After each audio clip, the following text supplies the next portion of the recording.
महर्षि वाल्मीकि के द्वारा लिखा गया रामायण संस्कृत का महाकाव्य है और रामायण का सारे चरित्र अपने अपने धर्म का पालन करते हैं। रामायण के चरित्रों से आप सीख लेकर अपने जीवन को सार्थक बना सकते हैं। आज भी ये महाग्रंथ अपनी प्रासंगिकता बनाए हुए है और जब जब रामायण का जिक्र किया जाता है तो भगवान श्री राम से लेकर हनुमान जी तक सबका जिक्र होता है। श्री राम के जुड़वा बच्चे लव कुश के बारे में हम आपको एक दिलचस्प तथ्य बताने जा रहे हैं जिसके बारे में आपको शायद ही पता होगा। दरअसल लव कुश श्री राम और सीता के जुड़वा पुत्र थे और उन्होंने अयोध्या से निकलने के बाद महर्षि वाल्मीकि के आश्रम में शरण ली थी। वाल्मीकि जी का यह आश्रम तमसा नदी के एक किनारे एक जंगल के में स्थित था। लव और कुश का जन्म महर्षि वाल्मीकि के आश्रम में हुआ था और उनकी पढ़ाई लिखाई से लेकर विभिन्न कलाओं में निपुण होने के पीछे भी महर्षि वाल्मीकि का ही हाथ था। लेकिन हम आपको बता दें कि लव के जुड़वा भाई कुश के जन्म की कहानी बेहद ही दिलचस्प है। आपको हम बता दें कि एक बार सीता माता आश्रम के पास ही एक नदी में नहाने गई थी और उन्होंने महर्षि वाल्मीकि से निवेदन किया था कि जब तक वो नहाकर वापस नहीं आती हैं तब तक वो लव की देखभाल करें।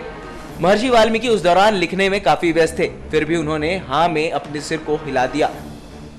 लेकिन महर्षि वाल्मीकि लिखने में मग्न थे तो सीता माता ने लव को ही अपने साथ लेकर चली गई। कुछ समय बाद जब ऋषि वाल्मीकि अपने आसपास लव को नहीं पाया तो वो परेशान हो गए, जबकि उनको इस बात का अंदाजा भी नहीं था कि सीता लव को अपने साथ ले जा चुकी हैं।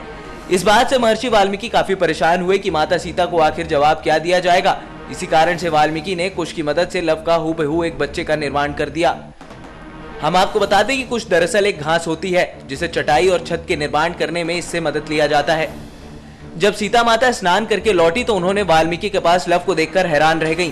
तब वाल्मीकि ने सीता से अनुरोध किया कि वो कुश को भी अपने बेटी की तरह पालें। जबकि वाल्मीकि ने कुश के इस्तेमाल से बच्चे को बनाया था, इसी वजह से उनका नाम कुश रखा गया। लव और कुश दोनों ही महर्षि वाल्मीकि के आश्रम में पैदा हुए थे और लव के पैदा होने से पहले ही सीता माता ने उनसे आग्रह किया था कि वो लव को अपना शिष्य बना लें।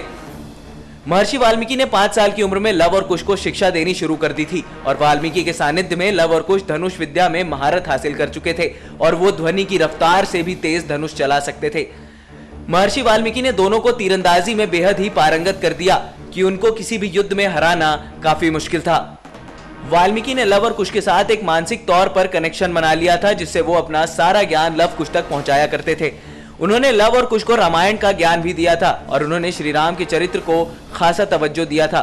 जब श्री राम अयोध्या में अश्वमेध यज्ञ कर रहे थे तभी उनका घोड़ा भटकते हुए जंगल तक पहुंच गया, जिसकी वजह से लव को अपने पिता से ही टकराव करना पड़ा था। श्री राम के भाइयों भरत, शत्रुघ्न और लक्ष्मण ने अपने लव कुश से भी टकराव कर लिया और दोनों ने इन लोगों का भी आसानी से हरा दिया। ये देखकर श्री राम को खुद इस लड़ाई में हिस्सा लेना पड़ा और इन बच्चों की योग्यता को देखते हुए राम ने इन्हें अयोध्या आने का निमंत्रण दिया ताकि वो यज्ञ को पूरा कर सके। इसके बाद श्री राम को भी पता चला कि लव और कुश उनके बेटे हैं।